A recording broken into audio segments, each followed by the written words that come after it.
All right, good morning. I hope you all had a great Veterans Day yesterday, and hope your morning is going well. One quick announcement about what's happening next week, Monday. And next week, Monday, is Class Presentations Day, and I'm super excited to see the stuff that you found out, researched, all that kind of jazz.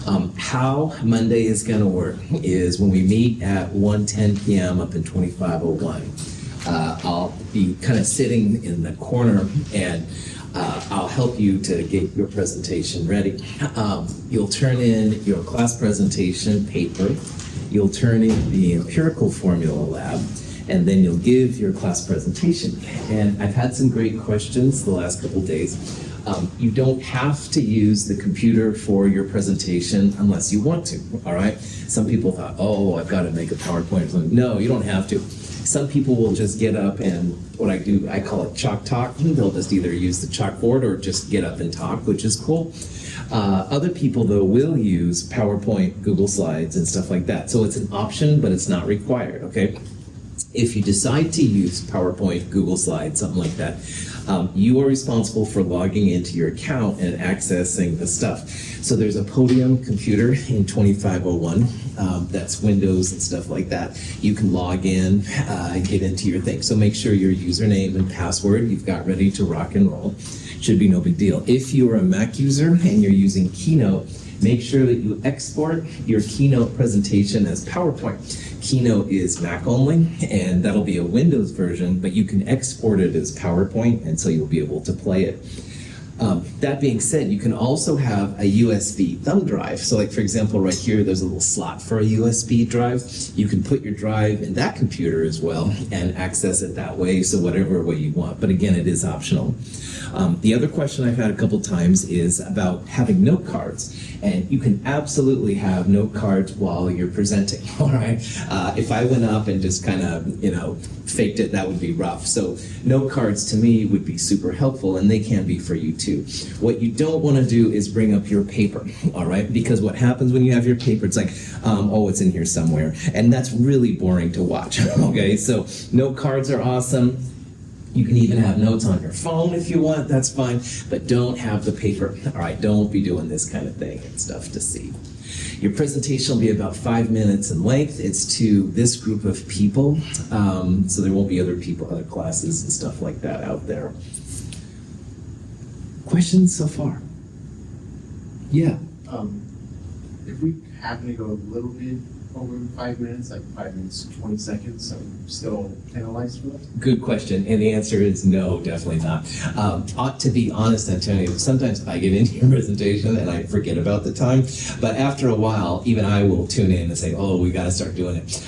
Try to aim for 5 minutes. A little bit longer is okay. In case you'd happen to go really long, and this happens once in a while, people get in the moment and they keep talking. If I say to you, wrap it up in a minute, it doesn't mean I don't like your presentation, all right? It just means we got to keep moving.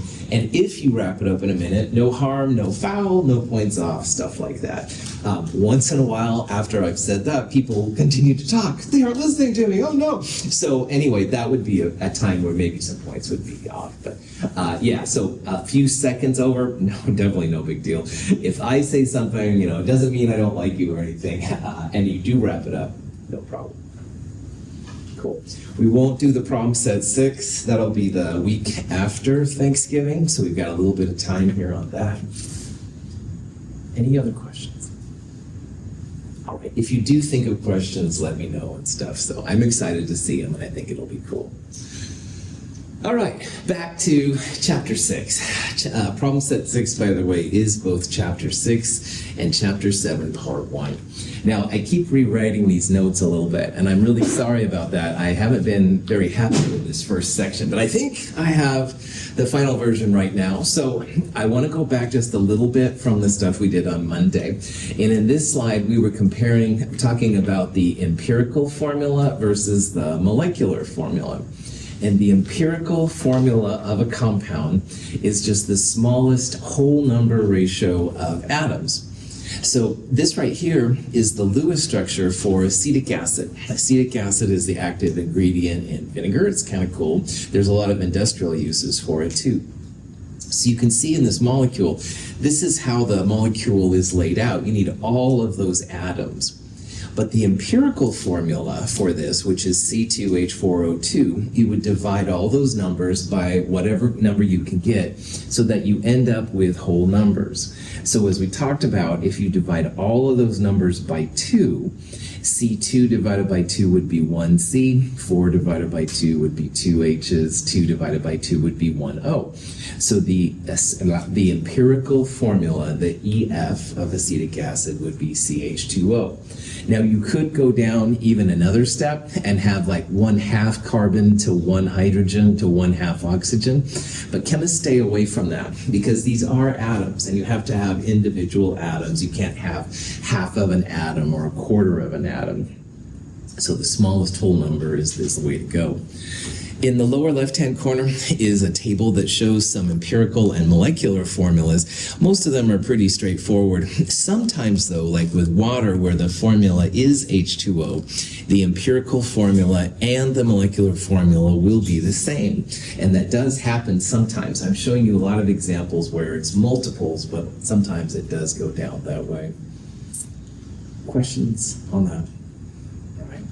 The reason why this is important is because on Monday, we looked at taking mass percentages, and we talked about mass percentages coming from actual grams or from a machine that spit out these percentages. And from the percentages, you get to the empirical formula. You don't get to the molecular formula. So we're kind of gearing up here to talk about how to go from the empirical to the molecular formula. So here's an example of a problem where we talked about this on Monday a bit, but I want to talk about it again, how we went from an empirical formula to a molecular formula. And on Monday, what we talked about is that you need a second experiment, all right? So Daria brings me a compound, doesn't know what it is. I'll send it away for 2 types of analysis. And the first type of analysis will be mass percentages, which we talked about on Monday, lead to the empirical formula. But the second type of experiment tells you the molar mass. And there's a device called a mass spectrometer. We looked at it briefly in chapter 2. It's a really cool instrument for chemists. You put a compound in and it'll spit out what the grams per mole of the whole compound is. It doesn't tell you what types of atoms are in the compound. So 180 grams per mole, that could be uranium or helium or whatever. It also doesn't talk about the relative amounts of the elements, which the empirical formula does. So both the empirical formula and the molar mass are keys to getting to the molecular formula, but it's not quite there. So what you can do is the molecular formula will be a whole number integration of the empirical formula units. So if the CH2O is the empirical formula of this compound, the molecular formula could be CH2O, which would be N equals 1. But it could be also N equals 2, which would be this thing twice, C2H4O2. Or it could be 3 times C3H6O3, etc., etc. So to figure out what that whole number is, you want to take the molar mass of the empirical formula, which you almost always have to calculate, and compare it to the molar mass of the whole thing, which is from this second experiment. So if for CH2O, you can use very cheesy sig figs because this will always be a whole number. If you get 5.99, then raise it up to 6 kind of thing. So in this example here, I took 1 carbon, 2 hydrogens, and an oxygen. Carbon is about 12. Hydrogen is 1, and there's 2 of them. And oxygen's about 16. So 12 plus 2 is 14, plus 16 is 30. The empirical formula's molar mass is 30 grams per mole. And if we've done it right, the mass spectrometer mass value, 180, divided by the molar mass of the empirical formula should give you a whole number. And in this case, as you can probably see, 180 divided by 30 is 6. So what this is saying is that you have 6 empirical formulas in your molecular formula. So if you take that empirical formula of CH2O and multiply it by 6, then you get C6H12O6. Molecular formula of this thing is C6H12O6. So finding the formula is kind of a big process, nothing that can't be done. You want to send away for mass analysis, which means they'll usually give you back some percentages of the elements. You then want to send away, and sometimes the same company will do it, of course. You can then send away, have a mass spectrometry reading done on it. And from all of this information, you can get the desired molecular formula. And this is kind of like the holy grail, all right? Because you want to make sure you have the right compound. You want to know what the compound is, stuff like that. Any questions on that? Okay. We looked at this on Monday, I think, too, but I want to just do it again just to make sure we're all up to speed here. So in this problem, we have this glyceraldehyde thing, all right? It also has an empirical formula of CH2O. In organic chemistry, there's a lot of CH2O empirical formulas, so that's one of the reasons why we're hitting it so hard. Anyway, the molar mass of the whole thing, about 90 grams per mole. The question is, what's the molecular formula? And to answer this, what you want to do is you want to add up 1 carbon, 2 hydrogens, and 1 oxygen. And you can use just basically the cheesiest of sig figs here, because this number divided by whatever we're going to calculate will give you a whole number. So C is about 12, hydrogen's about 1, and there's 2 of them, oxygen 16. So as we saw earlier, 12 plus 2 plus 16 comes out to be 30. And if you take the molar mass of the whole thing, which is about 90, 90 divided by 30 will give you that ratio N, which is 3.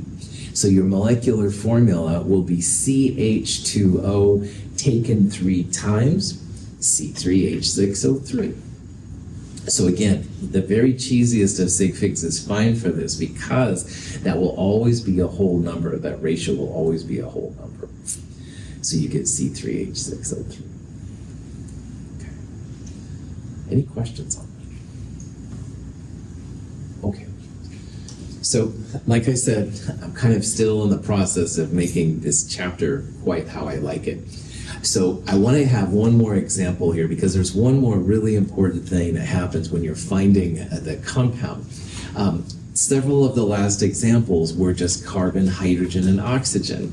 And there are so many compounds with carbon, hydrogen, and oxygen that I want to talk about here real briefly, a special case when you have a carbon with only carbon and hydrogen. And if you've ever heard the term hydrocarbon, that literally is a compound that's supposed to have, anyway, just carbon and hydrogen. And carbon's usually listed first, hydrogen next. So hydrocarbons are CXHY. That's the generic representation. If you drove to school today in a gas-powered car, you were using octane, and octane is an example of a hydrocarbon. There's actually a bunch of them out there. They're really good fuels, and they basically all stink like gasoline, but anyway, that's neither here nor there. But anyway, because there's a lot of them, and that analyzing them is really important. So if you take your hydrocarbon, like gasoline, you can very easily burn it, all right? So gasoline will burn, also butane, methane, propane, those are all hydrocarbons. They all burn really, really well, for better or worse. Anyway, you have to have some oxygen to make it burn, but you always end up with carbon dioxide and water. And this is called a combustion reaction. We'll talk about this more in the next section. But for right now, this is another kind of way that chemists can analyze your hydrocarbon and find out the formula. And the punchline here is that when you burn your hydrocarbon, all of the carbon ends up as carbon dioxide, and all of the hydrogen ends up as water. So if you have a cool way to collect CO2 and maybe a cool way to collect water, and they totally exist, you can analyze them, mass before and after, to find grams of CO2 collected and grams of water collected. And knowing that all the carbon came from CO2 and all the hydrogen ended up as water, you can back calculate the empirical formula. And that's what we'll talk about here in a little bit. Questions on that?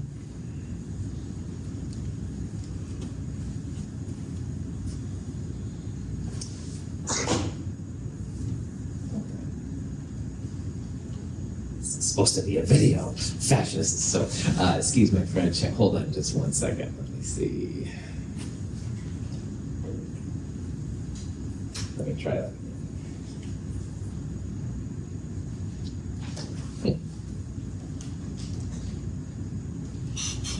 Speckles is trapped in one chamber, and the carbon dioxide, represented by white speckles, is trapped in a separate chamber. Let me try that one more. The mass gain of each chamber. All right, sorry for the technical spaz here. So, A combustion reaction of a compound with oxygen forms water and carbon dioxide. The water, represented as blue speckles, is trapped in one chamber, and the carbon dioxide, represented by white speckles, is trapped in a separate chamber.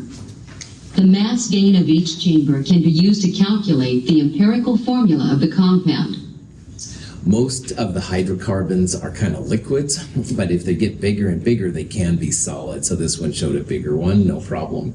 Anyway, the idea is as you burn the hydrocarbon, the thing with carbon and hydrogen, you end up with CO2 and water. And to analyze your hydrocarbon, you need to collect the CO2 and water as accurately as you can. So the water is usually collected through a magnesium perchlorate compound. And in the nomenclature lab, we talked about hydrated compounds. Oh, the empirical formula lab, we had a hydrated compound. Well, magnesium perchlorate is especially good about collecting water, and it collects quite a bit of it. So again, if you measure the MgClO42 dry and compare it to afterwards, the change in mass is going to be your grams of water that are collected. And the carbon dioxide, which is a little bit trickier to do, but not horrible, sodium hydroxide will react with CO2 to make sodium carbonate. And again, it's kind of a mass before, mass after, where the difference will be the grams of CO2. So it's not horribly difficult to set this up. I think this is something we could do at Mount Hood. We don't have one set up right now, but if we had to one day, this would be something that we could maybe figure out. Cool. Any questions on? All right. So what happens, how to analyze this? If you want to figure out what your hydrocarbon is, you've got to realize that, again, all of the carbon in the hydrocarbon ended up as CO2. And all of the hydrogen in the hydrocarbon ended up as water. We're going to assume we have all the oxygen we need. We're not really too worried about that. But here's the interesting thing. You can probably see that if we have X moles of carbon here, we're going to end up with X moles of carbon dioxide because it's 1 to 1. And water, because it's H2O, there's going to be 2 hydrogens for every water collected. So let's go through this example here. We've got a sample of a hydrocarbon, and it really doesn't matter how much you start with for this kind of problem. But we're burning it, which means adding oxygen, and we end up with 0.253 grams of carbon dioxide and 0.1035 grams of water. And then also, just to throw this in there, let's also say that we send this through a mass spectrometer to find the molar mass. And the mass spectrometer says that the molar mass of the whole thing, 84.16 grams per mole. Well, we can actually use this information to calculate not just the empirical formula, but also the molecular formula of this compound. So I'll show you how this works. Again, the idea is you've got some kind of hydrocarbon, puddle, solid, whatever, something. You're burning it, all right? Burning is kind of fun. And you end up with 0.253 grams of carbon dioxide, and 1 CO2 comes from 1 mole of carbon, all right? So if your hydrocarbon was C3 something something, and you had exactly 1 mole, you'd end up with 3 moles. We'll show this here in a little bit. Now, water is a little bit different because there's 2 hydrogens per water, all right? So if you find the moles of water, we're going to translate that into how many hydrogens there were in the hydrocarbon. So it's essentially 1 to 1 for the carbon, but it's 1 to 2 for the water. And we'll talk about this here in a little bit. So at this point, you're like, this doesn't look too easy, but it actually is pretty chill. You want to go through the moles, all right? Moles are really important. So on the next slide, what we're going to do is we're going to turn this grams of CO2 into moles of CO2. And let's pretend for a moment that we end up with 3 moles of carbon dioxide. Well, carbon dioxide comes from the carbon and the hydrocarbon. So if there are 3 moles of CO2, that would be 3 moles of carbon. That ratio of carbon to carbon dioxide is 1 to 1.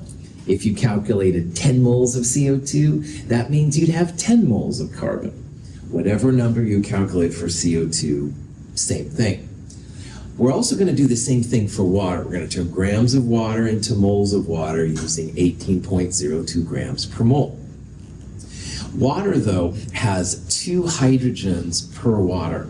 So if we calculated, say, 5 moles of water, we would multiply by 2 in order to get the moles of hydrogen. So 5 moles of water would be 10 moles of hydrogen because of that 2 to 1 ratio.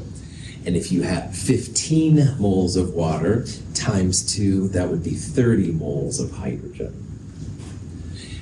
Why we're doing that? We're then going to have moles of carbon and moles of hydrogen. We'll put the smaller one on the bottom, the bigger one on the top. That'll allow us to find the empirical formula. Okay, so in this problem, what you want to do, you want to first take the grams of CO2 and turn it to moles of CO2. The molar mass of carbon dioxide is about 44.01 grams per mole. So this divided by that is how I got the moles. And for every CO2, you're going to have 1 carbon. So 5.75 times 10 to the minus 3 moles of CO2 will be 5.75 times 10 to the minus 3 moles of carbon. 1 carbon per 1 CO2. Any questions how I got that? Okay. We're going to do the same thing now with water. Water, 0.1035 grams of water was collected. So when it comes to the water, we'll take the grams of water, divide by 18.02 grams per mole. That gets us this number, 5.744 times 10 to the minus 3 moles. But for water, there are 2 hydrogens per water. So whatever number you have for water, multiply it by 2 in order to find the hydrogens. So 5.744 times 10 to the minus 3 times 2 is 1.149 times 10 to the minus 2 moles of hydrogen. So notice that we're finding the moles of carbon and moles of hydrogen like we would have done with the percentages. It's just that in the percentages, we went percents to grams to moles to compare. Here we're going grams of CO2 or grams of water to moles of CO2 or moles of water. And then finally a translation to moles of just carbon, and times 2 would give you the moles of hydrogen. So this is an alternative way to find an empirical formula. And it's based on combustion. And basically, chemists just want to burn things. Watch the world burn. No, I'm just joking. I shouldn't joke about that these days. Anyway, burning is very common when it comes to chemistry. So burning is one way to analyze these kind of compounds. Questions? Okay. Now, at this point, you have a rough ratio. You've got C 5.75 times 10 to the minus 3 moles, and H 1.149 10 to the minus 2 moles. But like with the other formulas we've seen, that is too ugly to pass as a formula. So what we're going to do now is clean it up. We're going to put the smaller number on the bottom of both of them. So the 5.75 times 10 to the minus 3 is smaller than the 10 to the minus 2. We'll divide both of these numbers by that. So 5.75 10 to the minus 3 divided by itself is 1. And this number divided by 5.75 10 to the minus 3 will tell us what the hydrogen is. 1.149 10 to the minus 2 divided by the carbon comes out to be almost exactly a 2 to 1 ratio. So that means in this case, if you divide both sides, 10 to the minus 3. This is just 1 because you're dividing by itself. H is 2. Empirical formula, CH2.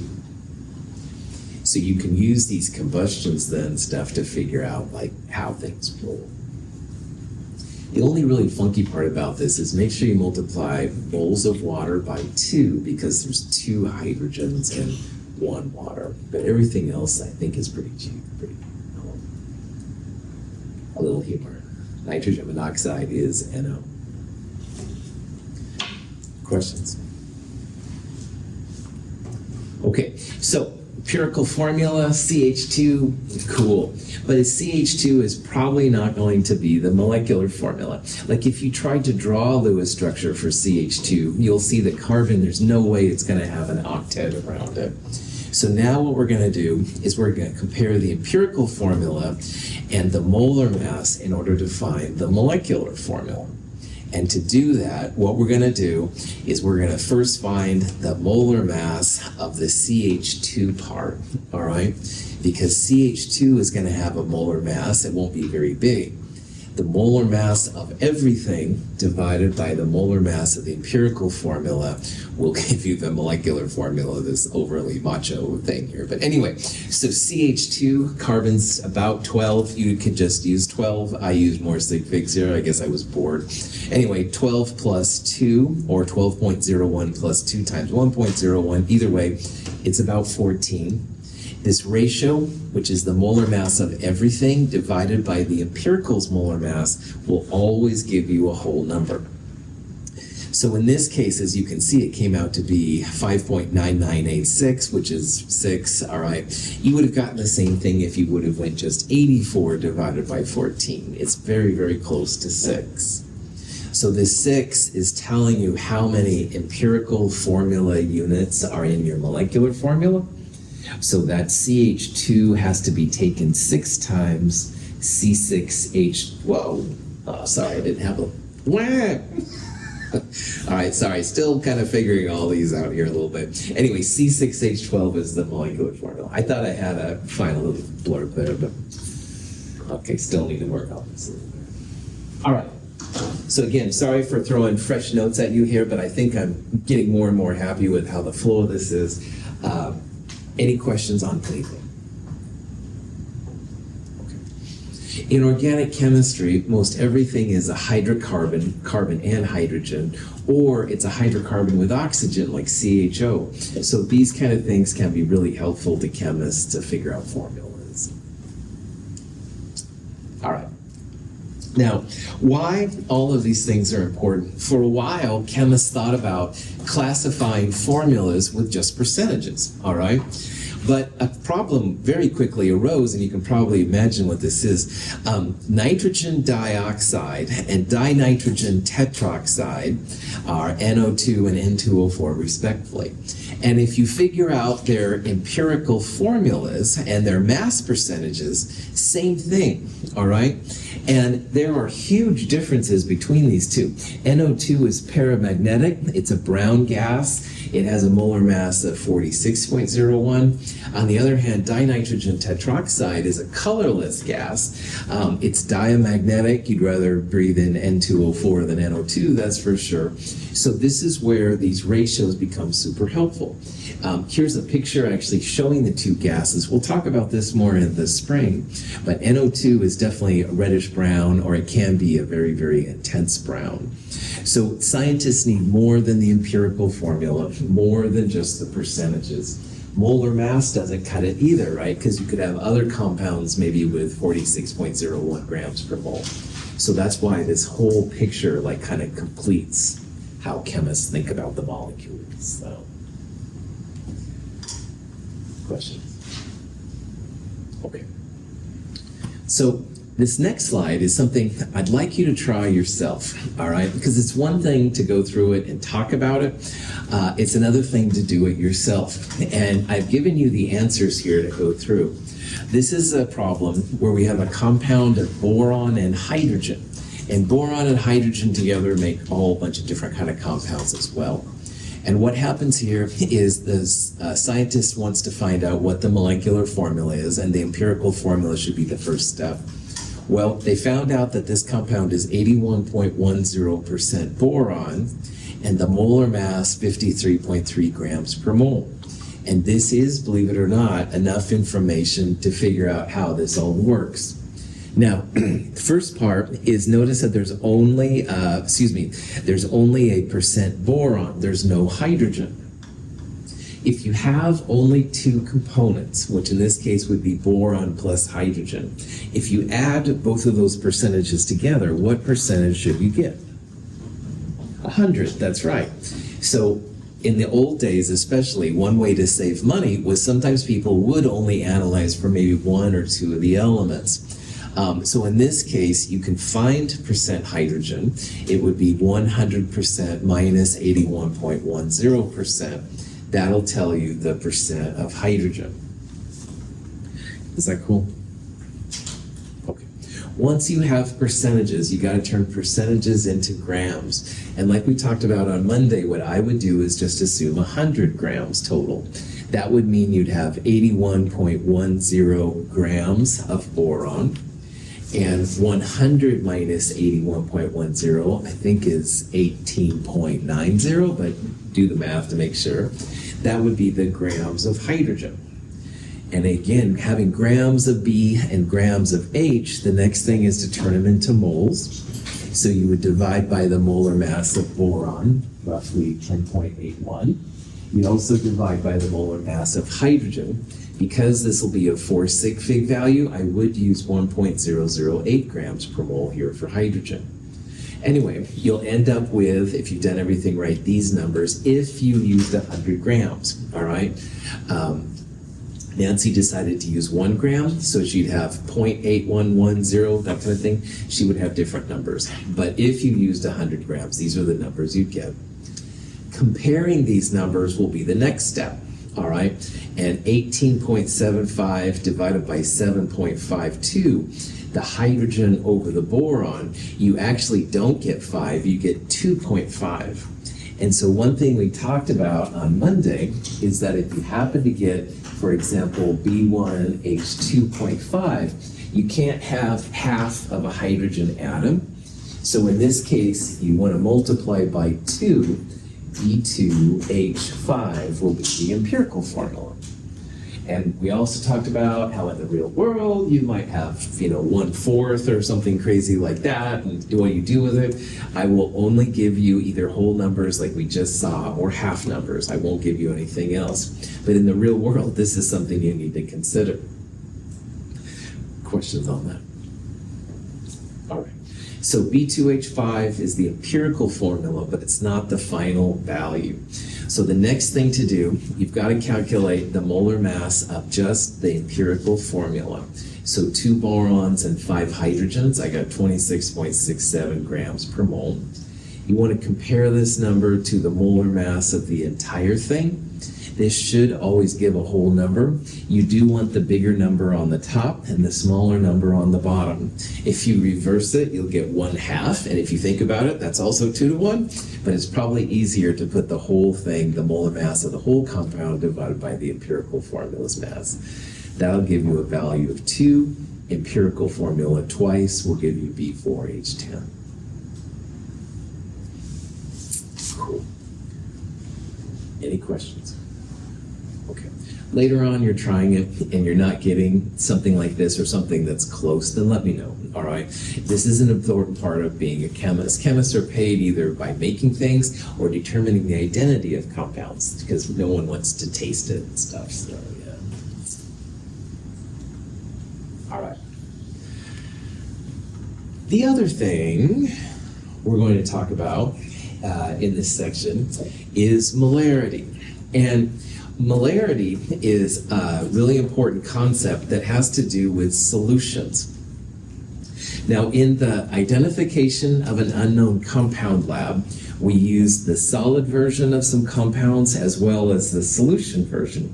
And a solution version is created by taking the solid, usually placing it in water, And the properties of a solution can be quite different than the properties of the solid. As you saw in the lab, there were different conformations. Now, in the very first lab we did, the 8 bottles lab, everything was a solution, all right? So it just depends on what you want to have happen, but solutions are very, very common. Now, solutions, though, it depends on how much of the first component you place in there. And as an example of that, if you like coffee black, no problem, you're good. But if you like sugar, all right, you put a little sugar in and it's like a little bit sweet. But you put a lot of sugar in and then it's really, really sweet, all right? So the concentration is a way that chemists can measure like how much sugar is in your coffee. It's not quite that cool and stuff, but it's the same idea. Like how much of that active part do you have in your solution? You can have a lot or you can have a small amount. Now, on a more practical level, in the lab this week, empirical formula, we used 10% HCl, which is pretty concentrated. That's pretty strong HCl. And in the 8 bottles lab, some of those solutions had a little bit of HCl. But we were not as worried about, say, safety glasses, or at least your instructor wasn't, because the concentration of HCl at 8 bottles was a lot less than the concentration of HCl in the lab, on Monday. So all of this leads to molarity. Molarity is a measure of concentration, how sweet your coffee is, or not sweet if you drink it black, but anyway, it's literally going to be a number, and the bigger the number would be representative of more sweet versus smaller numbers, which are less sweet. Now, of course, usually people don't think about sweetness when it comes to chemistry. They'll think about how much intensity you have, and we'll talk about what that means. When you think of a solution, there are actually 2 types of solution. If you take a rock and you throw it in the river, usually the rocks just go to the bottom. That technically is a type of solution because you have 2 components. That kind of solution is called a heterogeneous solution. Heterogeneous are not as exciting for us right now. Heterogeneous solutions are usually easier to separate than homogeneous solutions, which is what we're doing. So a heterogeneous is when you have like 2 distinct phases, you can usually see them. The solutions that chemists use are more like the sugar in your coffee. You can't really tell which one is stronger because they are homogeneous. They're all one phase. And what that means, sugar is a solid and coffee is a liquid. So you put the solid in with the liquid and stir it up, everything looks like a liquid. So single phase means just one liquid, or you could have just one solid, stuff like that. You can have gas mixtures and all kinds of jazz too.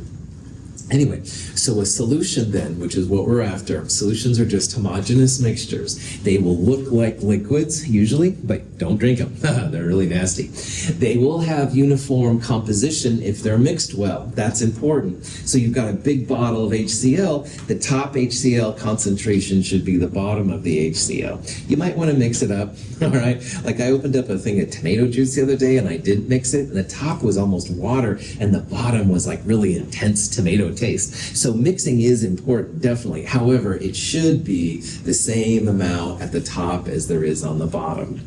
And if you can measure the amount in your solution, that's going to be what concentration is, how much sugar is in your stuff. So solutions, when you talk about them, they're going to have different components, all right? And solutions have solvent and solute. Notice that all 3 of these names begin with SOL. And in my non-G rated class, SOL has another meaning, which I won't mention here. However, try to be aware of which SOL part you're talking about, all right? Solute plus solvent equals solution. The solute is the exciting part. When I said I was adding sugar to your coffee, I mean, really we didn't care about the coffee at that point. We were only interested in the sweetness from the sugar. So I like to think of the solute as the exciting part. When we have an HCl solution, HCl is the solute. But the solvent is really important too. Solvent is usually the phase that keeps going when you mix the 2 together. And most of the time in our classes, the solvent will be water. So if you have an HCl solution, HCl is the solute, water is the solvent, and HCl in water is what makes the solution. An aqueous solution will sometimes get the symbol AQ. We've danced around this. We'll formalize this in the next chapter. But if we talk about an aqueous solution, it just means that it's something where water is the solvent. So coffee is AQ, all right? Coffee is coffee in water. Any questions? All right. Molarity gets the symbol big M. And big M means moles of solute per liters of solution. So if we had a solution that was 3.6 big M, and by the way, use big M. Little m has a meaning we'll talk about next quarter. But big M, 3.6 big M means 3.6 molar or 3.6 molarity. And that means that in a liter of your solution, you would have 3.6 moles of solute. So if you had a 0.1 molar sodium chloride solution, that means in a liter you'd have 0.1 moles of NaCl, all right? And again, molarity is the king of the units when it comes to chemistry. There are other kinds of units, but molarity will be the big one. This is just a little graphic showing, this is a solute, it's probably a copper chloride. It's being added to water, the solvent, and when you mix it together like you saw in the empirical formula lab, you end up with kind of a nice blue solution. So the solution comes from the solute, the exciting part, usually the copper or whatever.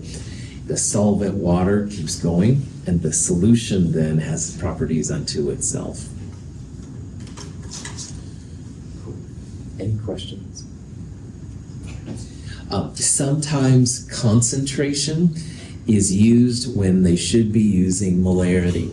There's lots of types of concentration, but molarity, like I said, is kind of the king in chemistry. So if someone says, I've got this much concentration, they probably mean molarity. If you want to be the anal retentive chemist, you might ask them if it's really molarity, but most of the time, same thing. To prepare a solution of known concentration, we must first weigh the solute. We need an accurate volumetric flask designed to hold 250 milliliters. We first add the solute to the empty flask. The flask is filled about halfway with water and mixed to dissolve the solute.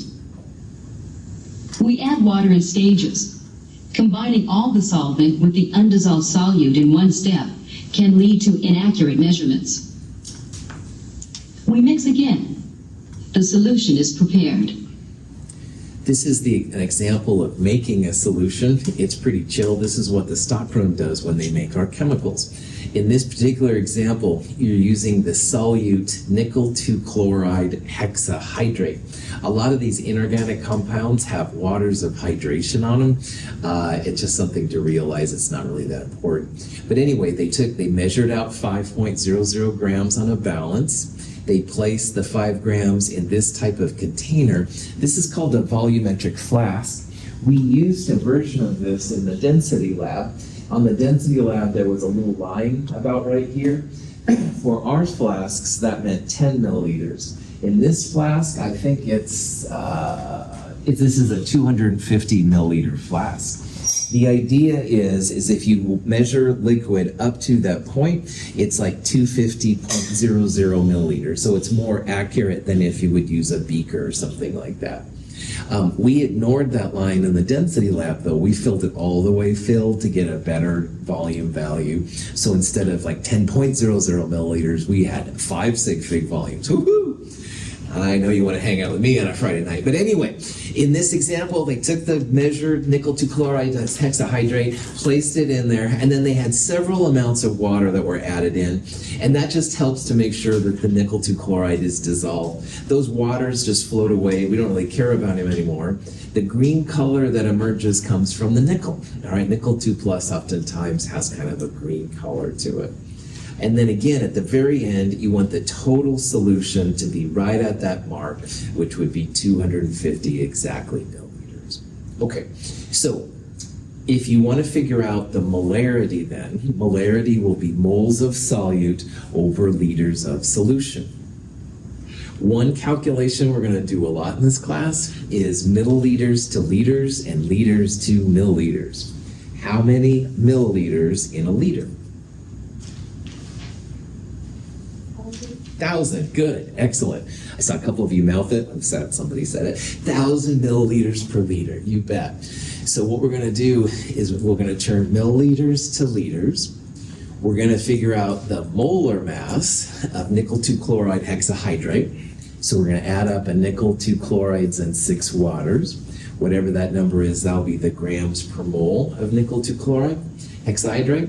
And then moles on the top, liters on the bottom. Good to go.